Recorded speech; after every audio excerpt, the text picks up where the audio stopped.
Vamos a ver toda una ristra de situaciones, son solo tres en el fondo, para medir ángulos,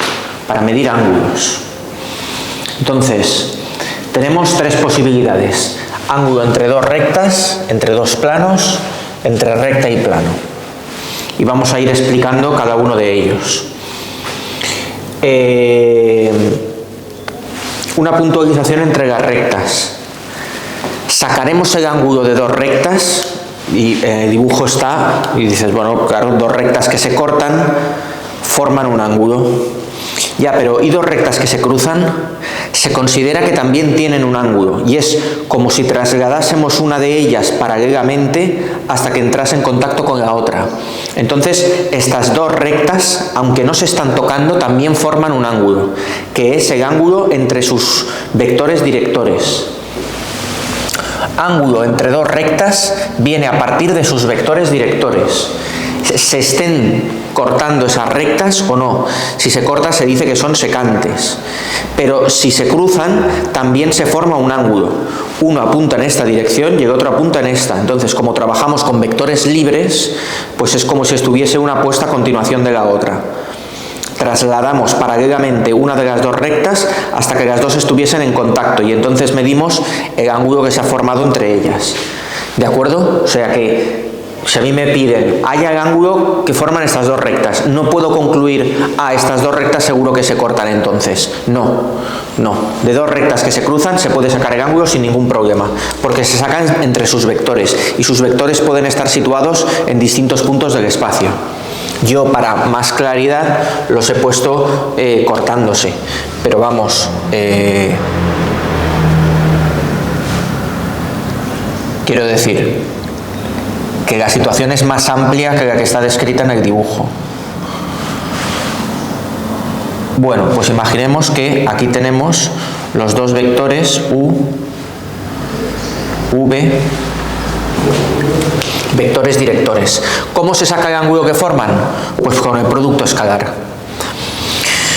El producto escalar de dos vectores será módulo del primero por módulo del segundo por el coseno del ángulo que forman. Entonces yo paso los dos módulos despejando, ¿vale? Paso los dos módulos dividiendo, quiero decir, para despejar el coseno del ángulo que forman, y me encuentro con el producto escalar partido el producto de los módulos.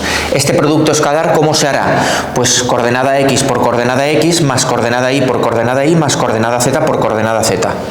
El desarrollo de las coordenadas generalmente se hace aparte y luego se pone aquí el resultado, y abajo está el producto de los módulos, que es simplemente la suma de los cuadrados de sus componentes al cuadrado. La suma de los cuadrados de sus componentes. Así.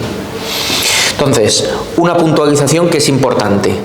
Yo tengo el vector, la recta R, la recta S. La recta R tiene vector U, la recta S tiene vector V, pero ahí se forman en realidad dos ángulos. Está este y está este. Hay una situación de 180 grados y hay un ángulo pequeño y un ángulo grande. Entonces, una cosa que se hace para tomar el ángulo pequeño, que es el que interesa, el ángulo pequeño es el que interesa en todas las circunstancias, es tomar ese producto escalar tomado en valor absoluto. Es decir, si da negativo, lo vuelvo a positivo. Lo tomamos con valor absoluto. Entonces, cuidado, no confundas estas barras con estas barras. Estas son barras de vector. La barra de un vector quiere decir el módulo del vector, que es primera componente al cuadrado más segunda componente al cuadrado más tercera componente al cuadrado, y todo ello debajo de una raíz cuadrada. Eso es esto. Esto es vector por vector que me da un número. Esto no es el módulo del número, es barras y dentro un menos 7, pues tomaría 7. Valor absoluto, es valor absoluto. ¿Vale? Tienen un sentido distinto estas barras de estas barras, porque estos son barras de vectores, pero esto es barra de un número, porque el producto escalar de dos vectores me da un número. ¿De acuerdo? Entonces, si hacemos eso, garantizaremos que estaremos cogiendo el ángulo más pequeño, que es lo que se espera que hagamos. Cuando te piden el ángulo entre dos rectas o entre dos planos, se espera que demos el ángulo más pequeño, 30 grados, no 150 grados. Porque dos rectas, claro, si aquí forman 30 grados, si yo deslizo la recta así, digo, pues también puedo decir que forman 150 grados. Sí, también se puede decir, pero en realidad el ángulo que interesa es el más pequeño de los dos. Entonces interesa el de 30 y para que el coseno esté actuando sobre el número adecuado, se toma el producto escalar en valor absoluto. Y la situación gráfica es esta de aquí.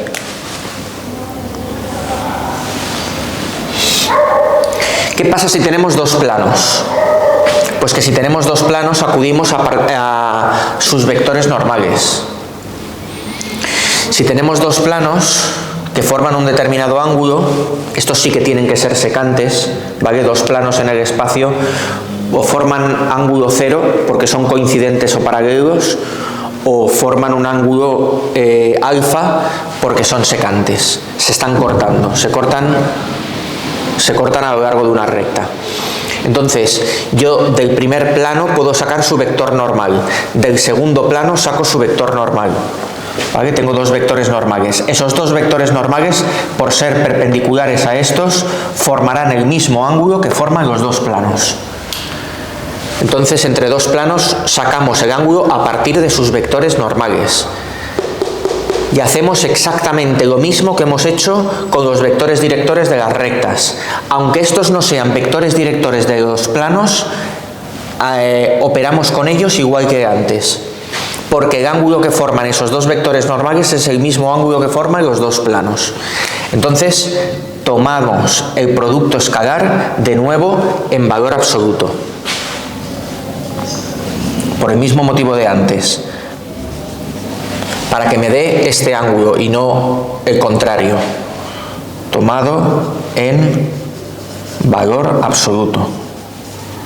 Entonces hago producto escalar de los vectores normales partido producto de los módulos y eso me dará el coseno del ángulo que forman. Luego habrá que hacer arcocoseno, que es con la calculadora shift coseno, para que actúe coseno a la menos 1, que es la función secundaria escrita en amarillo normalmente o en naranja, que está junto con el coseno, está en pequeñito pintada encima. ¿De acuerdo? Gracias a que los vectores normales tienen la orientación perpendicular a los planos, el ángulo que forman los vectores normales es el mismo que el ángulo que forman los dos planos, con lo cual lo tenemos muy bien. Y ahora la situación que es un poquito más especial, que es entre una recta y un plano. Aquí tenemos un plano cortado por una recta, la recta R, que lo que hace es pasar como si dijésemos por debajo, y esto está por debajo del plano, ¿vale? La recta R viene, incide en el plano y pasa a través de él y pasa al otro lado. Entonces, dicha recta tendrá un vector director. Y luego aparte tenemos el vector normal del plano. Pues sacamos este ángulo. Coseno del vector normal y del vector director. Con la misma táctica de siempre. Este producto escalar tomado en valor absoluto.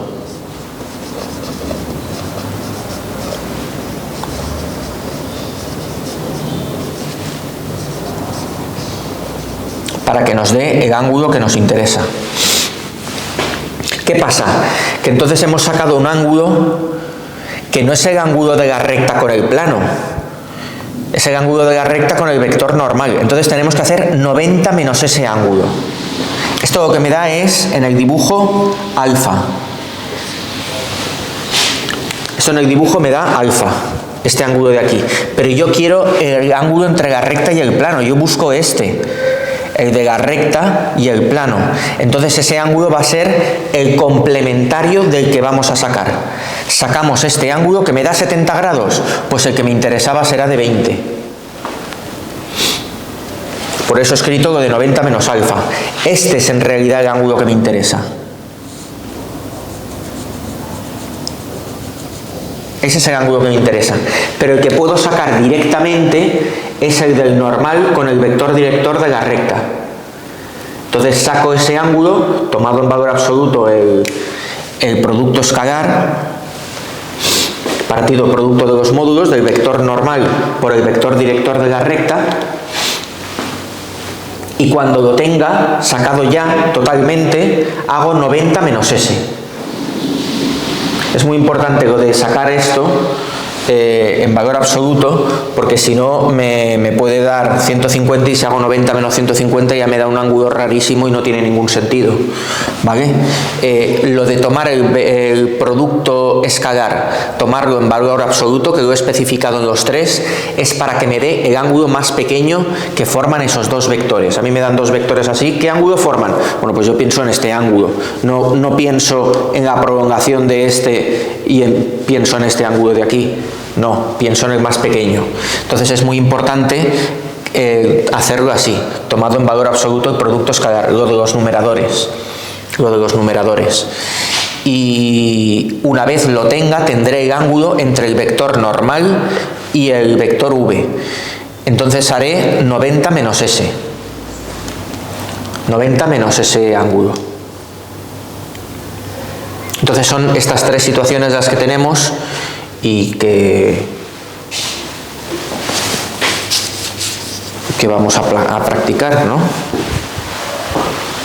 Sí, hay distintas situaciones montadas, tengo distintos casos montados en donde lo vamos a practicar todo. ¿Vale? Entre dos rectas, a partir de sus vectores directores, producto escalar tomado en valor absoluto, partido producto de los módulos. Eso me da el coseno del ángulo que forman, hago arcocoseno. Entre dos planos, vectores normales. Producto escalar de los vectores normales, partido producto de los módulos. Eso me da el coseno del ángulo que forman y luego arcocoseno. El producto escalar tomado en valor absoluto. Y en el caso de recta y plano, vector normal con vector director, pero eso me dará el complementario del ángulo que me interesa. Entonces hago la misma operación que con los casos anteriores, pero cuando termine haré 90 menos lo que me dé. ¿De acuerdo? Y estas son las tres situaciones. Ahí está totalmente especificado y también se ve la utilidad aquí de los vectores normales de plano, son muy prácticos. Hacemos más uso de los vectores normales de los planos que de los vectores directores de los planos. Los vectores directores de los planos serían un par de vectores que estarían aquí apuntando en direcciones distintas, pues parece como que pasamos un poco de ellos. Tiene más interés y tiene más uso práctico el vector normal del plano. Eso es así. Muy bien, pues ahí tienes el esquema completo y son las tres situaciones que vamos a practicar.